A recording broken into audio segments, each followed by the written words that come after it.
मस्तिष्क, मेरुदंड और हृदय सभी के लिए उत्तम समर्पण आसन।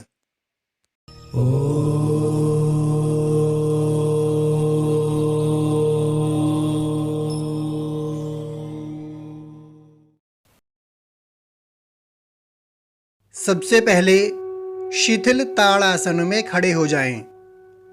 दोनों पैरों के बीच कंधों जितना अंतर, कमर गर्दन सीधी, कंधे, भुजाएं, हाथों की अंगुलियां बिल्कुल ढीले। अब शरीर को ढीला छोड़ते हुए धीरे धीरे आगे झुकते जाएं।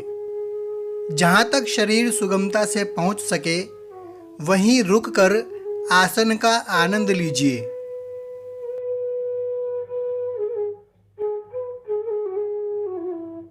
स्थिरता पूर्वक आसन में रुकने के बाद धीरे धीरे वापस आएं। वापस आते समय भी भुजाएं ढीली ही रहेंगी। पहले कमर और फिर गर्दन सीधी होगी।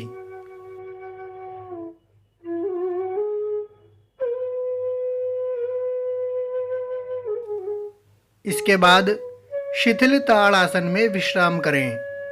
मन को सर के भीतर लगाकर रखें।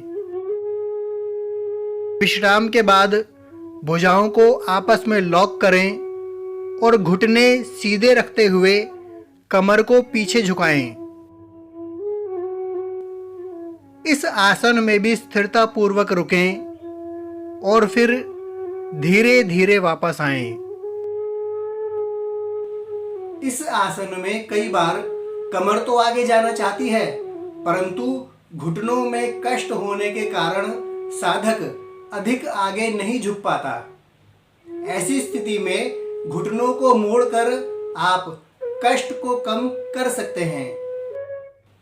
इस आसन में बहुत से साधक भूमि को छूने का प्रयास करते हैं। ध्यान रहे, इस आसन में प्रयास नहीं, समर्पण है। भुजाएं ढीली रहें, कंधे ढीले रहें, हाथों की अंगुलियां स्वाभाविक रूप से मुड़ी रहें। फिर चाहे कमर अधिक आगे झुके या कम।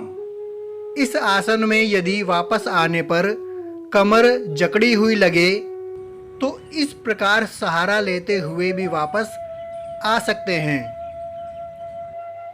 बहुत से साधकों की लचक अधिक होती है और उनके हाथ सरलता से भूमि पर पहुंच जाते हैं। ऐसी स्थिति में आप हाथों को भूमि पर ही मुड़ने दीजिए। यदि लचक और भी अधिक है और लगे कि अब हाथों को कहां लेकर जाएं, तब आप भुजाओं को लॉक भी कर सकते हैं। अधिक लचक होने पर आप हाथों को भूमि पर रख सकते हैं। इस समय पर शरीर कुछ हाथों की ओर भी झुका होगा। इस विधि में शरीर पर कुछ अलग प्रकार के प्रभाव पड़ते हैं। आप अपनी सुविधा के अनुसार हाथों को अलग अलग स्थिति में रख सकते हैं।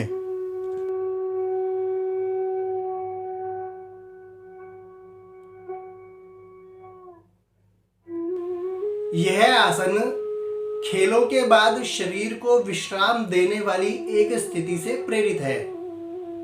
इस आसन में स्थिरता और समर्पण का समावेश उस विश्राम की स्थिति को एक अलग ही स्तर पर ले जाता है। यह आसन फॉरवर्ड बेंडिंग का उत्तम विकल्प प्रदान करता है।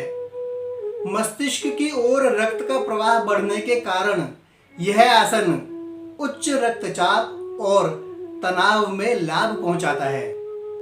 जिन आसनों में रक्त का प्रवाह उल्टा होता है, अर्थात सर नीचे और पैर ऊपर, उन आसनों में हृदय को बल मिलता है, परंतु वही आसन हृदय रोगियों को हानि भी पहुंचा सकते हैं।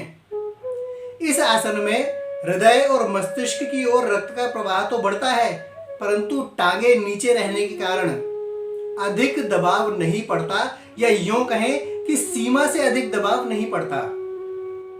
इस आसन में साधक पहले दिन से ही आनंद और लाभ दोनों प्राप्त कर सकता है। आवश्यकता है तो सूक्ष्म तथ्यों को समझकर अपने शरीर के अनुसार आसन करने की। नमस्कार, धन्यवाद।